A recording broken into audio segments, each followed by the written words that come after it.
कैसे हुई थी बेल वृक्ष की उत्पत्ति? बहुत प्राचीन समय की बात है, जब सृष्टि में धर्म और भक्ति की गूंज हर जगह फैली हुई थी। भगवान शिव कैलाश पर गहरी समाधि में लीन थे और समस्त देवता उनकी आराधना में लगे रहते थे। एक बार माँ पार्वती ने देखा कि भगवान शिव की पूजा के लिए पृथ्वी पर कोई ऐसा वृक्ष नहीं है जिसकी पत्तियां विशेष रूप से उन्हें अर्पित की जा सकें। तब उनकी करुणा और शक्ति से एक दिव्य घटना हुई। माता पार्वती के दिव्य तेज और पृथ्वी की पवित्रता के संगम से एक अद्भुत वृक्ष उत्पन्न हुआ, बेल वृक्ष। उसके पत्ते तीन तीन के समूह में थे जो प्रतीक बने, त्रिदेव, ब्रह्मा, विष्णु, महेश, शिवजी के त्रिनेत्र और तीन गुण, सत्व, रज, तम। तभी से यह वृक्ष अत्यंत पवित्र माना जाने लगा। बेल वृक्ष की महिमा की कथा। एक बार एक शिकारी घने जंगल में शिकार के लिए गया। रात हो गई और वह रास्ता भटक गया। वह एक बेल वृक्ष पर चढ़कर बैठ गया ताकि जंगली जानवरों से बच सके। नीचे एक शिवलिंग स्थापित था, लेकिन उसे इसका ज्ञान नहीं था। रात भर वह डर के कारण पेड़ के पत्ते तोड़कर नीचे गिराता रहा। अनजाने में वे सभी पत्ते शिवलिंग पर गिरते रहे।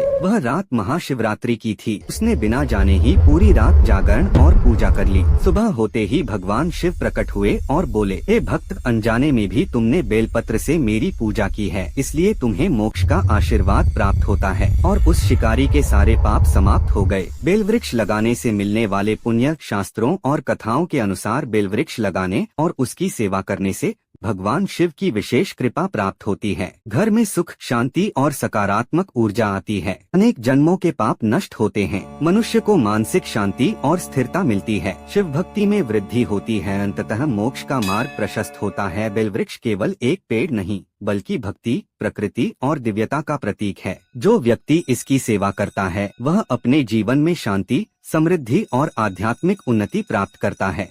यह कहानी हमें सिखाती है कि बेल वृक्ष केवल एक पेड़ नहीं, बल्कि भक्ति, प्रकृति और दिव्यता का प्रतीक है। जो व्यक्ति इसकी सेवा करता है, वह अपने जीवन में शांति, समृद्धि और आध्यात्मिक उन्नति प्राप्त करता है।